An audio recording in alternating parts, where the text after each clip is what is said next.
Los nuevos desayunos de Mr. Donut presentan. Bien, esta mañana en la entrevista de Hechos AM nos acompañan dos abogados querellantes del caso Francisco Flores, Ramón Villalta, director ejecutivo de Iniciativa Social para la Democracia, y Loida Roble, coordinadora del programa de transparencia, mejor dicho, de anticorrupción. Está con nosotros aquí también en los estudios. Estas dos personas se han mostrado como querellantes del caso Francisco Flores, un caso que está, diríamos, ahí como un poco en el limbo, ¿no? Es decir, todavía no se sabe qué va a pasar. Lo que sí sabemos es que y lo que está midiendo la gente, la población, es el papel que están desarrollando las instituciones, que tienen que estar pendientes de esto, que están obligadas a seguir de cerca el caso del expresidente Francisco Flores. Por cierto, hace apenas, creo, unos 2 días, habría terminado ya la fase de instrucción, y habría terminado también el tiempo que dio el nuevo juez que lleva el caso de Francisco Flores a la Fiscalía General de la República para que brindara información o detalles sobre el caso del expresidente Francisco Flores, sobre todo la documentación que podría certificar las cuentas bancarias o los montos por las cuentas bancarias que tiene el expresidente Francisco Flores. Hay información que uno cuando lo escucha parece increíble, ¿no? Por ejemplo, un paquete que le llega abierto al juez del caso, paquete que no debería de llegar abierto, le llega abierto uno que viene de las Bahamas, si mal no recuerdo, ¿no? Pero mis invitados van a detallar más y nos van a brindar más información sobre cómo se ha desarrollado este caso. Bienvenido, Ramón, muchas gracias por estar con nosotros. Bienvenida también, muchas gracias por acompañarnos. Gracias por la invitación. A ver, Ramón, hagamos un recuento de cómo se ha venido desarrollando este caso Francisco Flores, cómo está hasta este momento, cuál ha sido el papel de las instituciones que son consideradas claves para este proceso. Bueno, yo creo de que hay 12 meses y antes de los 12 meses de haberse iniciado el proceso de judicialización, ya el fiscal venía mostrando un interés definitivo de no presentar ante el juez el requerimiento, y hubo que haber una presión desde la sociedad civil para garantizar que finalmente el fiscal presentara este requerimiento. Y pese a que públicamente el fiscal había reconocido que se configuraba el delito de lavado de dinero, el requerimiento judicial lo hizo únicamente por el delito de enriquecimiento ilícito, agregando el de peculado y el de desobediencia. Más adelante, yo diría casi que en un entendimiento con el juez, primero de instrucción, cuando el caso le llega al primero de instrucción, hay una intención deliberada del fiscal de hacer el requerimiento ante el juez primero de paz cuando estaba de turno otro juzgado. Sin embargo, y aunque él tiene esa prerrogativa de ley de hacerlo de esa manera, había una intención para que este caso llegara a manos del juez primero de instrucción. El juez primero de instrucción, la primera medida que toma es la declaratoria de reserva del caso, ¿verdad? Y ante una gestión que nosotros hicimos y un amparo que presentamos ante la Sala de lo Constitucional, el caso prácticamente nuevamente queda en que este es un caso público, que debe de ser abierto y que su proceso debe de ser de forma transparente. Más adelante hemos visto las acciones que se han llevado adelante cuando ya se presenta el expresidente Flores, todas las intenciones para buscar que éste quede guardando prisión en su lugar de vivienda, y ante la actuación de la querella se logra nuevamente que llegue a la Policía Nacional Civil. Pero, Ramón, antes de continuar eso y haciendo un paréntesis, y si entonces es un caso que se debe ventilar de manera pública y no tiene reserva ya, ¿por qué la Fiscalía advierte a algunos medios de comunicación sobre que no deben de publicar datos sobre el expresidente Francisco Flores? De hecho, el periódico lapagina.com.sb recibió una carta de advertencia precisamente sobre este tema, ¿no? Una carta de cese y desista, como lo ha publicado lapagina.com.sb. Es decir, ¿tiene argumento suficiente la Fiscalía para poder, perdonen el término, censurar o advertir a los medios de comunicación sobre este caso? No, lo que tiene es un interés claro, definitivamente, de responder a algún tipo de interés que está mezclado en los nombres relacionados con el delito de lavado de dinero, en el caso de Francisco Flores, que da la casualidad que algunos de esos nombres o de esos apellidos están también mencionados en el caso de Selenel, y que también algunos de esos apellidos aparecen en la lista de los morosos que le adeudan impuestos al Estado. No, yo creo que el fiscal lo que ha mantenido es una postura en la que ha pretendido callar a la querella. Nosotros nos han mandado 2 cartas de advertencia para que no sigamos hablando del FinCEN y no sigamos hablando del ROS. Y es lo mismo que ahora está haciendo por segunda ocasión al diario La Página y a otros medios que también le han mandado cartas de amenaza para que dejen de publicar lo que nosotros estamos señalando. Aquí se debe de dejar muy en claro.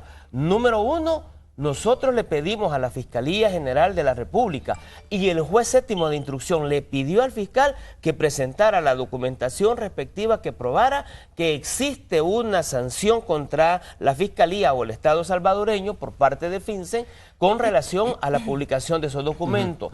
Hemos presentado, y el caso está llevando por el Instituto de Acceso a Información Pública, que por cierto el día de ayer hubo una audiencia oral en la que todavía la Fiscalía no ha presentado. Por lo tanto, no hay ninguna prueba que nos diga que de acuerdo con la argumentación de la Fiscalía hay algún tipo de reserva sobre el caso. Eso es una segunda cosa es, reserva, confidencialidad de información puede haber del contenido de esos informes. Pero que nosotros vengamos y le digamos al señor fiscal lo desastroso que él está haciendo en llevar adelante, en que él está presentando, así como presentó los informes de otros países que han llegado embalados y los entregó totalmente cerrados al señor juez.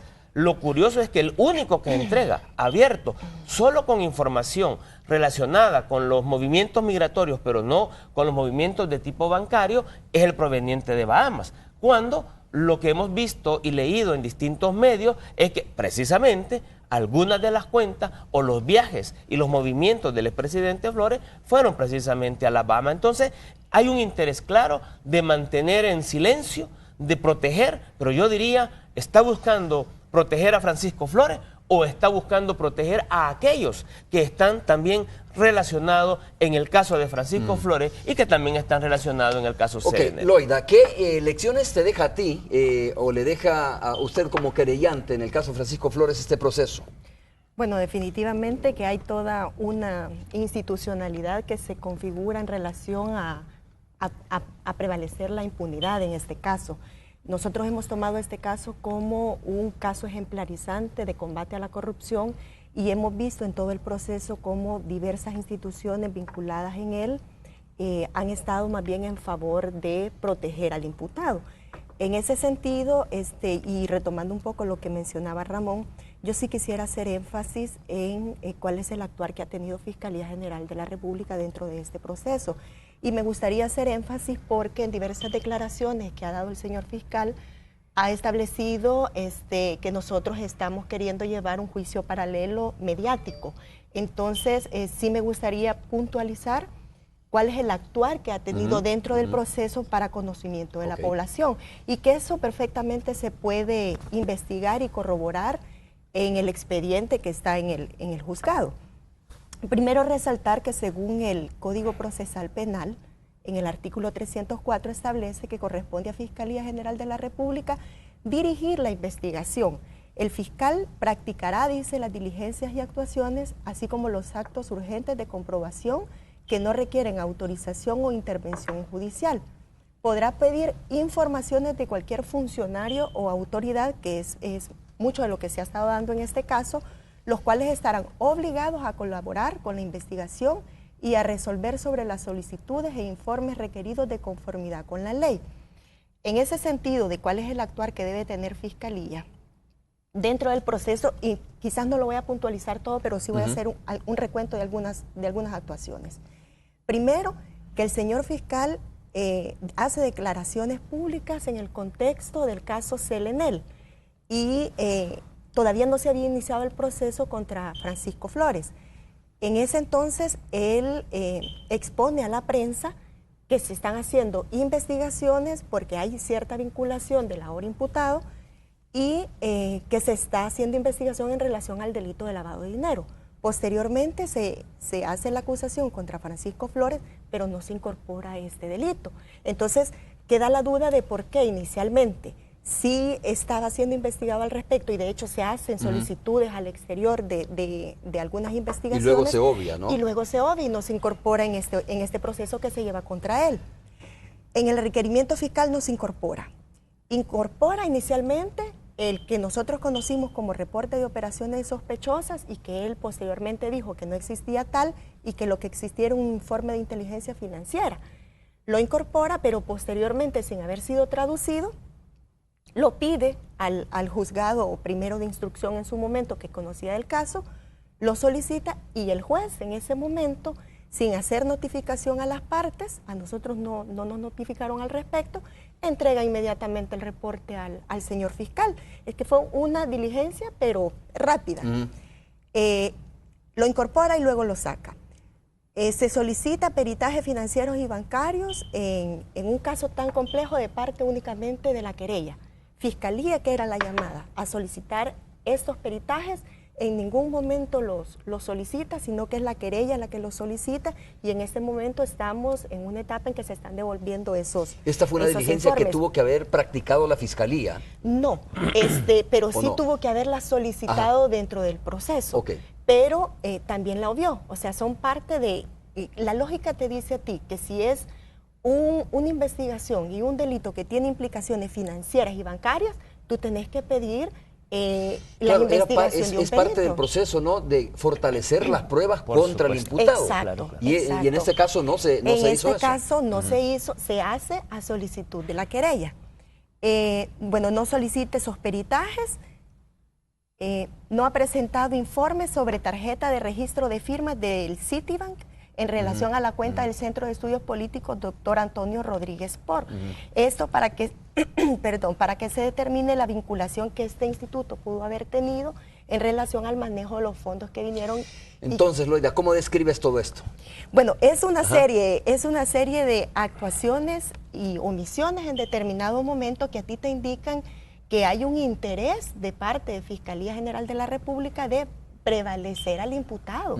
Entonces, que si hay indicios en la investigación, porque la ley también te dice que Fiscalía es responsable de la investigación, y que si los indicios te dicen que es inocente, entonces que se pida que sea inocente. Pero en este caso hay elementos suficientes, inclusive el mismo expresidente fue a la Asamblea Legislativa a confesar prácticamente que él había hecho el manejo de los fondos. Entonces tenés indicios suficientes que te dicen que hay una presunción de culpabilidad, aunque la Constitución nos diga que hay que presumir la inocencia.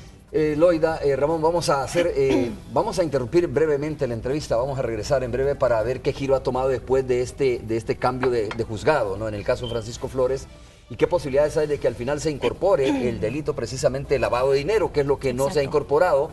El caso de Francisco Flores es un caso que se sustenta sobre la base de delitos menores que perfectamente pueden ser desvanecidos y quedar en libertad del expresidente Francisco Flores, pero las personas que tienen un interés más marcado sobre este tema dicen, mire, hay que incorporar el delito de lavado de dinero porque hay elementos suficientes como para hacerlo, ¿no? Y eso es el dilema, ese es el punto, ese es el momento en que se está este caso. Pero antes, Alejandra Canales nos informa sobre el asesinato de un elemento de la Policía Nacional Civil, de un miembro de la Unidad Antinarcóticos. Alejandra, adelante, te escuchamos. Así es, Romeo, el policía ha sido identificado como Wilmer Antonio Aguilar Santamaría. Él era agente de la División Antinarcóticos y realizaba un procedimiento en la comunidad La Granjita. La comunidad La Granjita es la que tienen en pantalla, está sobre el Boulevard Constitución. En este momento tienen imágenes del operativo realizado desde tempranas horas de esta mañana por la Policía Nacional Civil, en donde se persigue a los delincuentes que lo asesinaron. Según la información que se ha brindado, el policía realizaba un procedimiento encubierto de droga en esta zona cuando al menos 4 pandilleros lo asesinaron. A esta hora de la mañana te puedo confirmar que hay al menos 4 personas detenidas y están en busca de más personas involucradas.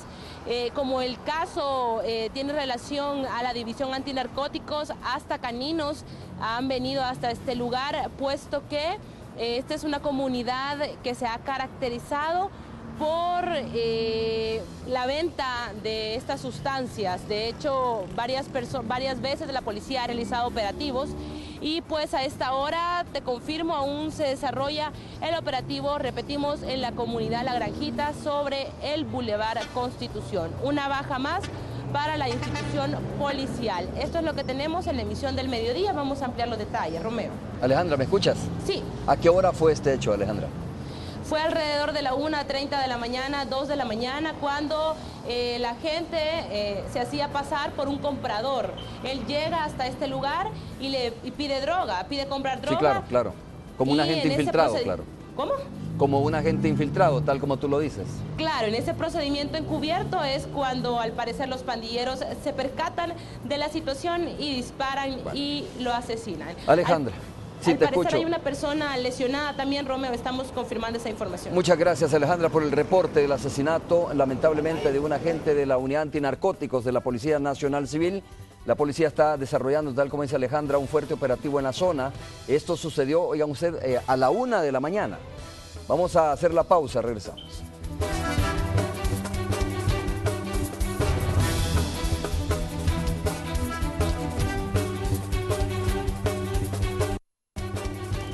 Estamos de regreso, gracias por continuar con nosotros. Ramón, ¿qué giro ha tomado el caso Francisco Flores después del caso del juez Levis Talmiro Orellana que quedó fuera?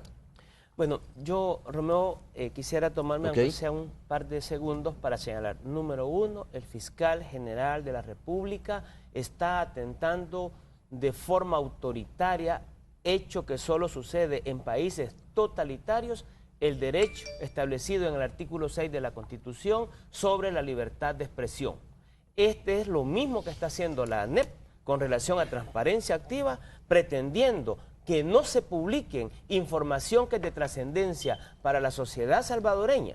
Es lo mismo que está haciendo el fiscal, amordazando, pretendiendo que la libertad de expresión sea amordazada en este país. Y yo creo que el llamado es a la Asamblea Legislativa, al FMLN en particular, que siendo comprometido con principios revolucionarios, debe de tomar el caso del fiscal general de la República, responder a las cartas que se le han presentado para poderle pedir una rendición de cuenta, por qué no investiga de forma debida los delitos de lavado de dinero, al partido Arena, que también asuma una responsabilidad en llamar al fiscal y además en asumir una responsabilidad respecto del dinero que llegó a sus cuentas relacionado con el caso de Francisco Flores.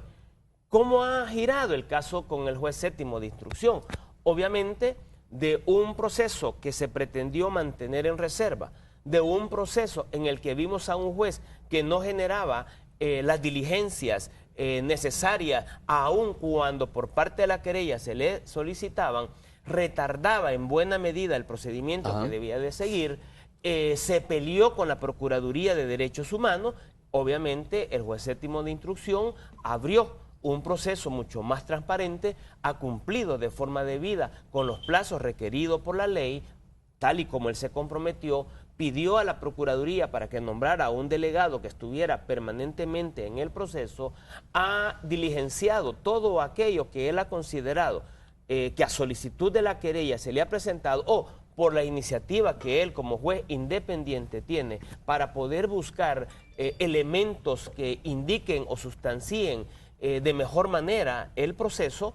Lamentablemente, aun cuando él ha cumplido de forma debida y ha estado en el marco de lo que la Constitución y la ley le otorga, es la Fiscalía la que ha venido y le ha acusado. Incluso la última acusación es que le dice que él no tiene facultad para exigirle la presentación de la información que en la diligencia ¿Y es cierto del Estado? esto? ¿No es cierto? ¿Un juez no tiene o no tiene facultades para exigirle a la Fiscalía información que sirve para robustecer el caso? Bueno, dos cosas fundamentales. Uno, el juez en su calidad de llevar adelante un proceso judicial es independiente y por lo tanto le puede solicitar cualquier diligencia que permita buscar mayor información y robustecer el caso. Pero más allá de la responsabilidad o la autoridad que tiene el juez para hacerlo, es que esta es una obligación constitucional del fiscal general de la República de investigación del delito y de presentación de todas las pruebas. En este caso, no solo incumple con su obligación constitucional, sino que incumple un proceso que es debido dentro del proceso judicial, que es la presentación de pruebas. No puede estar acusando. La Fiscalía se negó a presentar información financiera y acusa al juez. La fiscalía le dice al juez que pedir la información a los países miembros del GAFIC es muy complicado. Bueno, y siendo el presidente del GAFIC, el fiscal general de El Salvador, ¿y por qué estamos en el GAFIC entonces? Se supone que el GAFIC es precisamente para brindar colaboración cuando se trata especialmente de delitos de corrupción. Entonces, nos parece que el juez ha tenido un comportamiento, un desempeño que vale la pena rescatarlo en este proceso y decir, mire, el sistema judicial con el comportamiento de este juez es esperanzador y podemos recuperar confianza si pudiéramos tener un conjunto de jueces de esta naturaleza. Pero también en la cadena de la aplicación de justicia, en donde se involucra la policía, la fiscalía, los jueces, lo que podemos determinar es que el elemento débil institucional que estamos teniendo es la Fiscalía General de la República. Ustedes han utilizado un término incluso cuando se refieren a la Fiscalía, dicen, oiga bien, dicen interfiere en el caso, ¿no? Exactamente. ¿Loida? Sí, sí lo hace, a criterio nuestro. ¿Pero sí por qué creen ustedes que lo interfiere en el caso en vez de ayudar a fortalecer el caso? Es por todo esto que te veníamos comentando Ajá. y puntualizando de cuál ha sido su actuar. De hecho, en relación a esto que mencionaba Ramón, de la asistencia penal internacional que se solicita a los países miembros del GAFI, llama la atención que, por ejemplo, varios de los países a los que ya respondieron, están respondiendo en razón de que se les aclare, se les explique qué es lo que se está pidiendo, porque únicamente se les pide la asistencia por un caso, pero no se establece la procedencia, necesidad y utilidad de la información que se está solicitando. Entonces, ahí tenemos, por ejemplo, a Francia, Brasil, Costa Rica, diciéndole a El Salvador, a la Fiscalía de El Salvador, que por favor le explique qué es lo que quiere, porque no entienden cuál es la vinculación con su país, en este caso, que entonces no pueden remitir información. Entonces, pareciera ser que las actuaciones de Fiscalía van más bien encaminadas a dilatar el proceso, a que se venzan los plazos que tenemos, los términos, y que no podamos incorporar la prueba suficiente. Y como ellos son los que tienen la línea en la investigación del delito, al juez que le ha tocado en algunos momentos solicitar directamente a los bancos, al Ministerio de Relaciones Exteriores, hacer solicitudes directas porque a través de Fiscalía no se está incorporando. Entonces, por eso es que nosotros... Cuando sí debería ser al afirmamos. revés, ¿no? Claro. Digo, el principal colaborador debería ser la Fiscalía General de la Claro, República. de hecho es que a la Fiscalía le interesa. Loida, a ver, así como está esta situación en este momento, sabiendo que ya terminaron plazos importantes como la fase de instrucción, ¿podemos decir y podemos afirmar que va a quedar fuera el delito de lavado de dinero o puede incorporarlo todavía el juez? Bueno, nosotros aseguramos y aseveramos que no va a quedar fuera porque la querella lo va a incluir. Entonces, en el dictamen de acusación que va a incorporar Fiscalía General de la República, sí ya el fiscal adelantó que ellos no lo van a incorporar. Sí, claro, eso nos queda claro. Ajá. Entonces, nosotros como querella sí lo vamos a incorporar. Y lo vamos a incorporar porque nos parece pertinente en relación a que por hoy la prueba que se tiene en relación a los delitos por los cuales se le está procesando a Francisco Flores no tiene la suficiente robustez como para que él pueda salir sancionado en relación a esos delitos, a esos 3 delitos. Entonces, vemos pertinente la incorporación del delito de lavado de dinero porque cuando tú haces una inspección a todo el proceso, tú te das cuenta que efectivamente hay elementos que te indican que hubo lavado de dinero. A ver, a eso iba exactamente. Loida, ¿cuáles son esos elementos que les indican a ustedes que sí se puede tipificar o incorporar el delito de lavado de dinero al caso del expresidente Francisco Flores? Mira, por ejemplo, él es ahorita procesado por enriquecimiento ilícito, pero tú vas a hacer una inspección, una investigación de las cuentas que él tiene y ves que él es más pobre que yo, que quizás manejo $200 en mi cuenta. Y al final él tiene menos dinero. Entonces, allí no hubo enriquecimiento ilícito. En relación a las propiedades, todavía ha habido obstáculos para incorporar los valúos de las propiedades de él. Entonces, por esos delitos no se va a poder, digamos que no está suficientemente fundamentado. Pero, por ejemplo, ves que ha habido depósito de los cheques que vienen a nombre de él, depósito en un banco del país de Costa Rica. Luego ves que ese dinero salta a Miami. Y luego ves que ese dinero salta a una cuenta de un partido, de un instituto de formación político del partido Arena. Entonces, esos son indicios de blanqueo de dinero, de lavado de dinero.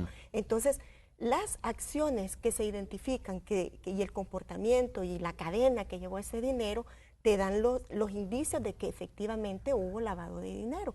Entonces, o por lo menos no se puede descartar, ¿no? No se puede descartar. De hecho, faltan elementos todavía dentro de las pericias a ser incorporados. El tiempo no ha alcanzado. El perito financiero ha pedido una ampliación para poder incorporar, pero estamos ya en una etapa de cierre de esta etapa más bien. Entonces, hay necesidad de contar con mayor tiempo, digamos, porque las diligencias son bastantes y todavía no se ha logrado incorporar todo. Y tenemos un actuar con el juzgado primero de instrucción que tuvimos.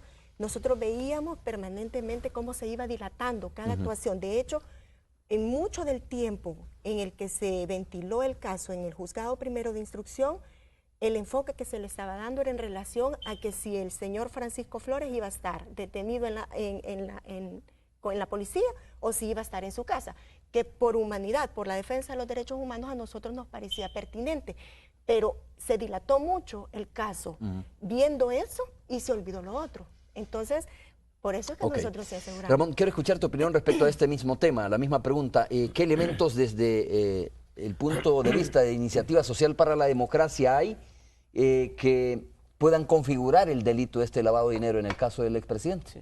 Bueno, yo creo que el mismo juez y en el procedimiento que hay para poder incluir el delito de lavado de dinero es que este solo puede ser incluido en el momento de la audiencia preliminar.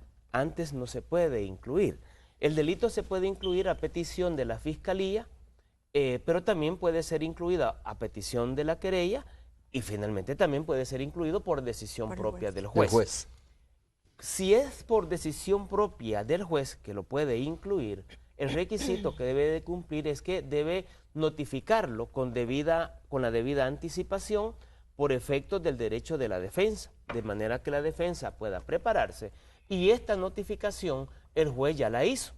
Y en la sustentación, en la fundamentación que el juez le hace en el escrito y se lo remite al fiscal general de la República, es que efectivamente cuando se analizan todos los elementos que constan en el proceso, a pesar que todavía no están todos los demás elementos que debía de presentar la Fiscalía, pero de acuerdo con los elementos que constan en el proceso, el mismo juez indica que efectivamente allí no se configura el delito de enriquecimiento ilícito, sino que se configura el delito de lavado de dinero. Y esto es así en parte ya por lo explicado por Loida, tiene que ver con, se habla aquí de 15 millones de dólares. Muy bien, hasta el momento en realidad hay certeza de dónde fueron a parar 10 millones. Y cuando en el proceso aparece información relacionada de la apertura de cuentas, de responsables de haber aperturado cuentas, de responsables de haber autorizado no solo la apertura, sino los traslados. Y ojo, en el caso de la apertura en el Banco de Costa Rica, todo indica que no se llevó adelante los procedimientos de ley para poder aperturar esas cuentas. Cuando se tiene información de traslados de estas cuentas a Miami, de traslados de estas cuentas a las Bahamas y de traslados de estas cuentas de las Bahamas, de Miami, a cuentas que se aperturan en El Salvador por parte del Centro de Estudios Políticos Rodríguez Por y de traslados de esta cuenta a las cuentas del Partido Arena en la que se contabilizan 10 millones de dólares, todavía quedan pendientes 5 millones que en dónde están y en dónde quedan. Por eso era importante la información proveniente de las Bahamas, porque se supone que en las Bahamas, es en donde el expresidente Flores aperturó cuentas codificadas, cuentas que no aparecerán nunca su nombre, sino una codificación, pero que al ser solicitada, esta información sí puede llegar a El Salvador. En ese sentido, lo que uno ve es que en todo esto, por eso yo he señalado, ¿a quién está queriendo proteger el fiscal? ¿A Francisco Flores o a otro conjunto de implicados, tal como lo indica el informe, el segundo informe de la Asamblea Legislativa, en el que este segundo informe ya no habla de 10 ni de 15, sino que habla de 80 millones de dólares, pero aparece una lista de personas involucradas relacionadas con o parte del gran empresariado salvadoreño. Entonces, cuando uno dice, bueno, Aquí, cuando se está tocando al gran empresariado, parece que todo el mundo salta a la protección de esto y a tratar de declarar reserva de los casos, y ahí sí, se olvidan de la libertad de expresión y hay que buscar la manera de amordazar para que no se conozca quiénes son los que han estado extrayendo los dineros del Estado, quienes han estado enriqueciéndose de manera ilícita y quienes se han enriquecido utilizando subterfugios legales o mecanismos de lavado de dinero para hacer llegar dinero incluso a sus mismas cuentas. Ramón, ¿y el gobierno como tal, el gobierno de nuestro país puede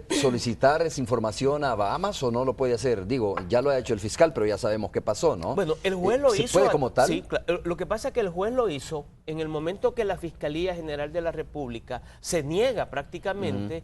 Viene el juez y lo solicita a través de la Corte Suprema de Justicia, que es el mecanismo que lo puede hacer de corte a corte para que la Corte de otro país igualmente solicite esta información. Utilizó este mecanismo y nuevamente viene la Fiscalía, arremete en contra del juez diciéndole que no es su competencia, ¿verdad? Entonces, hemos visto definitivamente que el juez ha ido llevando y cumpliendo con los procedimientos que la ley le permite seguir, dándole la oportunidad, diríamos, a la Fiscalía para que cumpla debidamente con su función, y ante el incumplimiento de la función constitucional de la Fiscalía, el juez ha tenido que recurrir a los siguientes pasos, como el hecho de acudir a la Corte Suprema de Justicia para estar solicitando esta información. Por supuesto que lo complicado del caso es que el tiempo va avanzando, ha venido avanzando, claro, hasta tener que llegar al final del periodo de instrucción. Entonces ahora hay elementos de prueba, hay elementos que indican, y yo creo que aquí el fiscal pretendía hacer lo que hizo con el caso de Enrique Raiz, no presentar las pruebas ante el juzgado 14º de paz. Se inicia un proceso judicial en contra de este señor, su esposa y un grupo de personas más, y el fiscal no presenta pruebas y le pide el sobreseimiento definitivo a la jueza. La jueza, en su escrito y en su resolución final, que le da el sobreseimiento definitivo, establece y deja constancia de que, en vista que no se presentaron los elementos indiciarios para poder llevar adelante el juicio o el proceso judicial, obviamente se otorga el procedimiento, dejando claro que es la Fiscalía que incumple, y era lo que pretendía hacer con el caso Flores.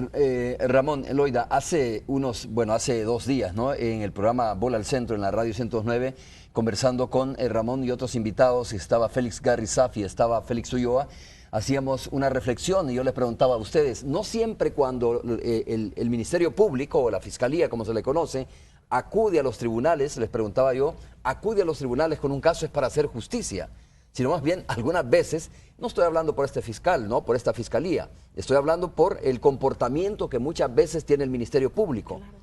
No siempre cuando se presenta a los tribunales es para hacer justicia. Sí. No, a veces es para entorpecer casos y para cerrarlos de la manera como pretende cerrarlos. Claro, ¿no? Claro. Y de hecho allí resalta la importancia de la Asamblea Legislativa.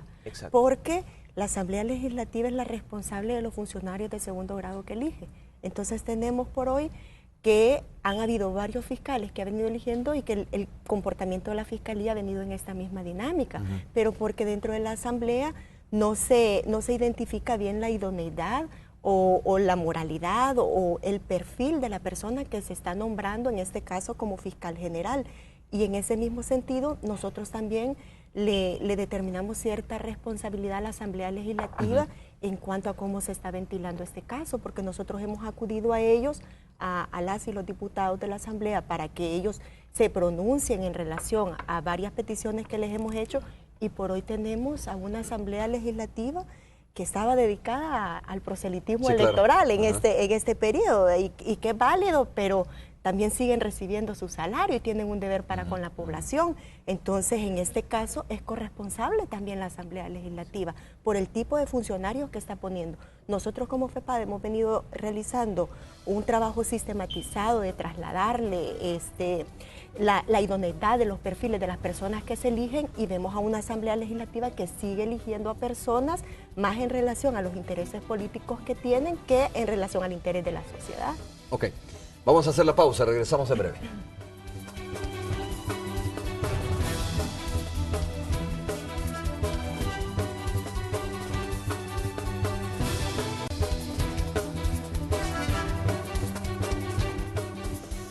Bien, estamos de regreso. Es el juez séptimo de instrucción, ¿verdad? Es el que está llevando el caso y pues estábamos haciendo la reflexión que es el mismo juez que lleva el caso Selenel, que demostró, digo, carácter, si usted quiere llamarlo de esa manera, pero entendemos que en el caso, digamos, o imparcialidad, como tú dices, o independencia, autonomía, ¿no?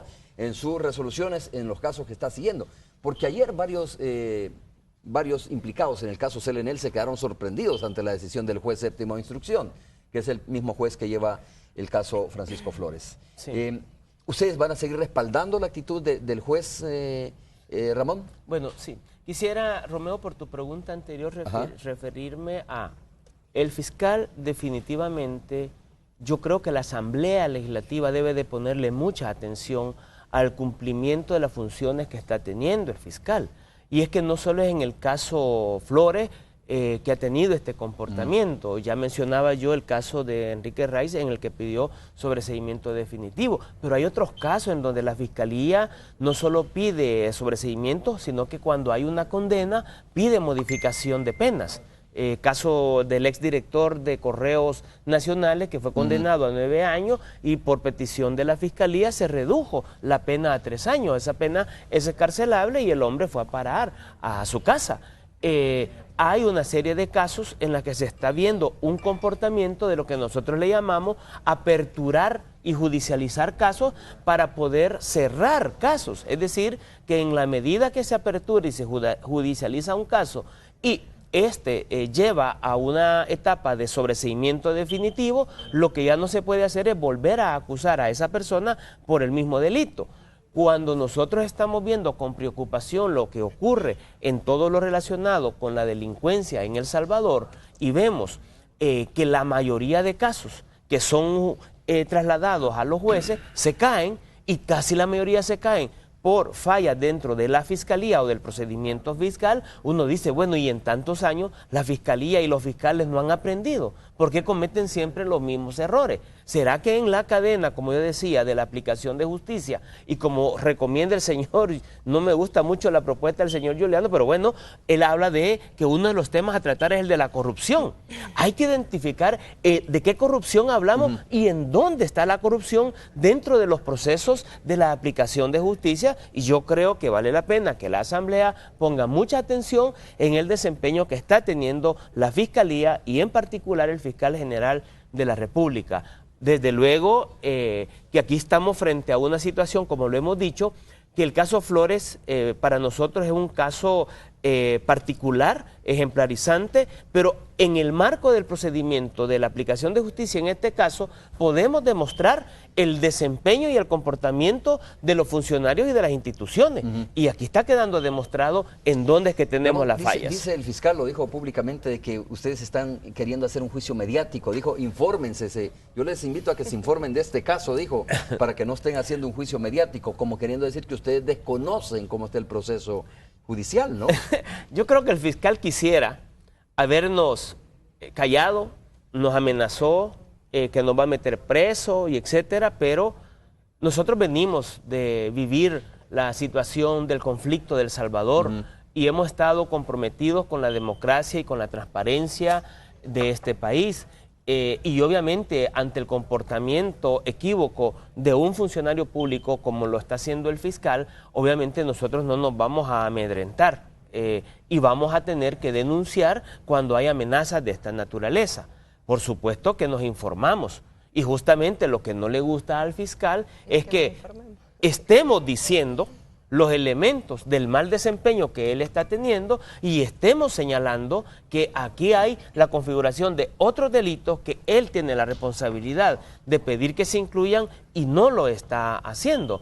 Obviamente, lo que ha pretendido el fiscal es que justamente la información no se conozca y ha insistido en que nos callemos. Y si ves el procedimiento del fiscal, como no nos ha podido callar a nosotros, ahora está pretendiendo que no se publique lo que nosotros decimos en medios de comunicación. Y vuelvo a aclarar, lo confidencial puede ser el contenido de alguna información, pero como la página lo señala y nuestro total respaldo también al diario La Página, y compartimos y coincidimos en el planteamiento que la página le hace al fiscal. Violación al derecho constitucional de libertad de expresión. Pero este caso el juez lo declaró que no es de reserva, este es un caso abierto y hay un amparo de la Sala de lo Constitucional en la que dijo, señores, el caso de Francisco Flores no es un caso para que esté en reserva, este es un caso abierto, por lo tanto, quien ha pretendido ocultar, mantener en la oscuridad total es el fiscal general de la República y su descontento obviamente es por hacer público y darle a conocer a la ciudadanía cómo se está llevando este procedimiento y por eso creemos que busca ahora con estas amenazas utilizando la autoridad que tiene para poder amenazar con que va a llevar adelante procesos penales en contra de los querellantes o ahora en contra de medios de comunicación. Pero digo, no es la primera vez que lo hace, ya algunos medios con anterioridad han enviado cartas para que dejen de publicar asuntos relacionados con el caso Flores. Ok, Loida, sí, estoy viendo precisamente la respuesta que le da el periódico La Página a este... es un empleado de la Fiscalía, ¿no? El jefe de la Unidad de Intereses Financieros se llama. Es un fiscal, pues, sí, lógicamente, claro. pues, pero bueno, no la firma, la carta no la firma el fiscal general, sino más bien es el juez, el fiscal ¿no? De hecho, de la Romeo, unidad de... Este mismo señor nos mandó una carta hace una semana también. De la Unidad de Investigación Financiera fue que nos emitieron la carta y fue que se le emitió también al juez cuando inicialmente... Tobías Armando Mengíbar se llama, sí, ¿no? Exacto, cuando inicialmente él le manda una contestación al juez ante solicitud que le hace de información diciéndole de que como él personalmente no es parte dentro del proceso, cuando se sobreentiende que él es parte de la Fiscalía General de la República y que tiene a su cargo una responsabilidad de investigación financiera, y le dice al juez que no es parte de ese proceso, por lo tanto no le puede trasladar información, pero inmediatamente le manda una carta al juez en el sentido de que puede incurrir en penalidad si se habla en relación a la información. Fíjate Entonces, que Diario La Página dice, ampara sus publicaciones en el derecho humano universal de la difusión del pensamiento en el artículo 6 de la Constitución de la República, que literalmente reza, dice artículo 6, toda persona puede expresar y difundir libremente sus pensamientos siempre que no se subvierta el orden público, ni lesione la moral, el honor, ni la vida de privados de lo demás, dice. El ejercicio de este derecho no está sujeto a previo examen, censura, etcétera, pero los que haciendo uso de él infrinjan o que de él infringan las leyes responderán por el delito que cometan, dice, ¿no? Lo reconoce la página, pero advierte también que es el derecho de informar contemplado en el artículo 6 sobre la base de que toda persona puede expresar y difundir libremente su pensamiento. Ahí está más o menos la respuesta que le da la página.com.sb a el fiscal Tobías Armando Mengíbar, que firma precisamente esta misiva enviada a la redacción de la página.com.sb, que dice: demando que cese y desista de esta actividad lo antes posible en cualquier sentido, dentro de un plazo de 24 horas de la recepción de esta carta, si falla en tomar las acciones necesarias para el cese y de disentimiento, dice, dentro del periodo estipulado. No tendremos más alternativa que tomar las acciones legales correspondientes en su contra. Sí, no, es una aberración, una aberración total, además, una aberración jurídica total, o sea, es una amenaza, es una pretensión de amordazar la libertad de expresión, es una intención de mantener en la total oscuridad el caso de Francisco Flores. Y fíjate que la tendencia que está viendo, y yo quiero que quede esto en claro, y yo pediría a la ciudadanía en general, a las organizaciones de la sociedad civil, a que mantengamos vigilante de este caso y a brindar todo nuestro respaldo de manera pública al juez séptimo de instrucción, porque la amenaza que está viendo ahorita, en primer lugar, son amenazas que han llegado al juez, diciéndole que no tiene competencia, diciéndole que está actuando de una manera que no es correspondiente con la ley. Entonces hay unas amenazas claras ya enviadas al juez, incluso lo amenazó el fiscal de que hasta lo podía meter preso también al señor juez. Vamos a...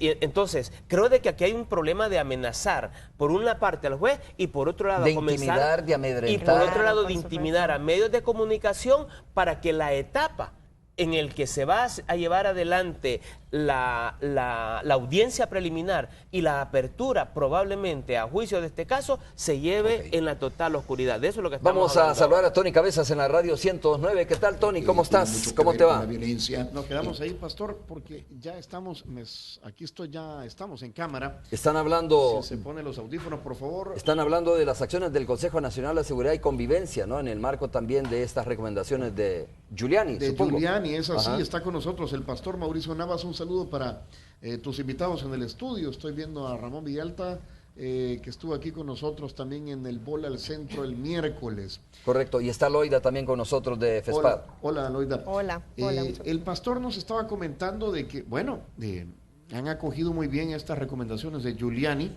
¿verdad? Y coinciden con varias de las acciones que podrían estar tomando o recomendando desde el Consejo Nacional de Seguridad Ciudadana y Convivencia. ¿No es así, pastor? Así es, estaba trayendo a cuenta que hay mucho beneficio de parte de el señor Giuliani venir a compartir con nosotros la experiencia enorme que él tiene en problemas de violencia extrema como los que fueron en el 2001. Qué bueno que hay personas que tienen ese interés, la empresa privada que ha participado de una manera también muy efectiva para poder traer a esta persona, y estamos estudiando, ya conocemos pues una cantidad muy importante de aportes que hizo el señor Giuliani. Están siendo analizados al seno del Consejo de Seguridad, pero también decía Tony, también a ustedes, estimados televidentes, que nos complace mucho saber que los salvadoreños no hemos andado tan perdidos, no hemos andado tan extraviados en el análisis o en encontrar un diagnóstico acerca de la realidad de la violencia en nuestro país y las posibles soluciones, ya que muchos puntos que el señor Giuliani propone coinciden precisamente con algún tipo de acciones que ya están siendo impulsadas y otras que todavía están Claro, por y con lo que impulsarse. ya habían dicho algunos analistas aquí en el país, ¿no? Correcto, ¿verdad? Sí, hay mucha coincidencia, ¿verdad? Hay muchísima Ahora, coincidencia.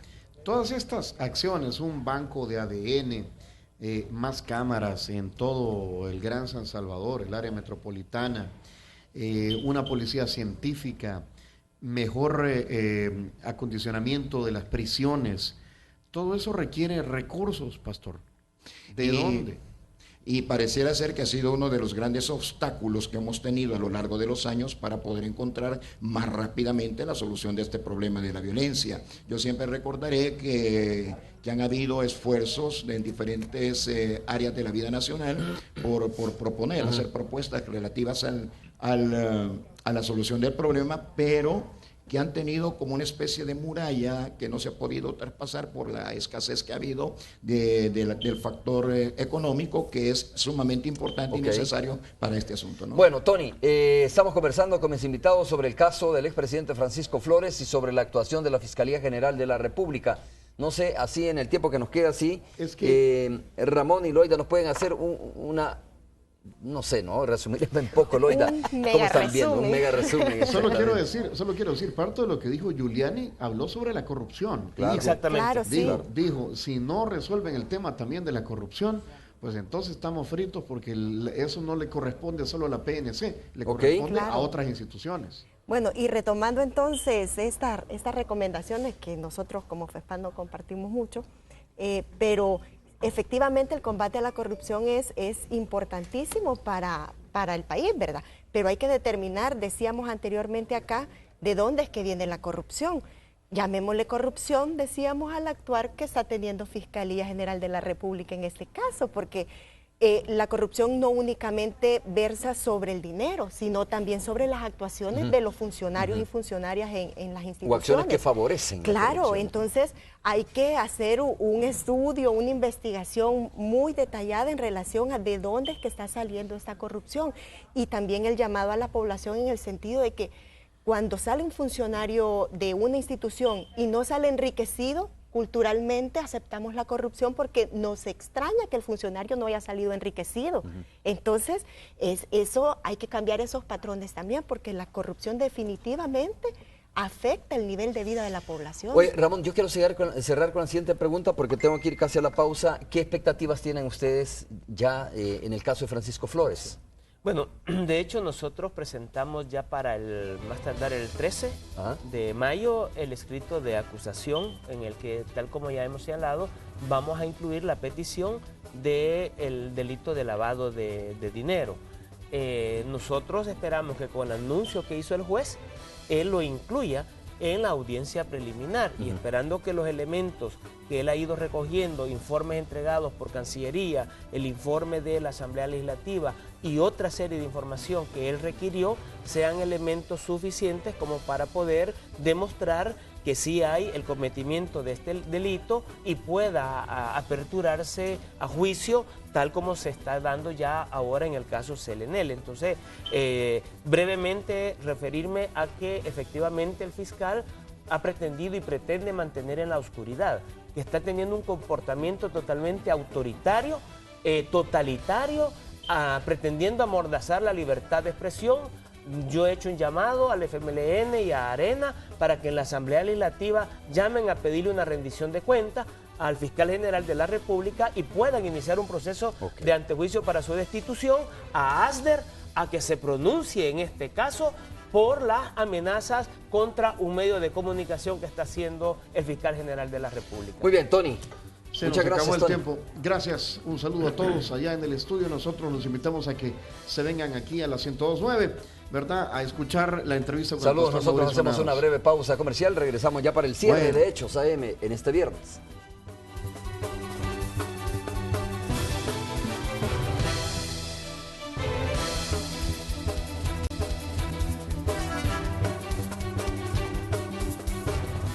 Nada más tenemos tiempo para agradecerle a ustedes y para agradecerle a Loida y a Ramón por haber estado con nosotros. Loida, muchas gracias por haber, dejarnos escuchar tu opinión respecto a este tema. No, gracias a ustedes por brindarnos la oportunidad de expresarnos. Ramón también, muchas gracias. No, gracias Romeo por la invitación.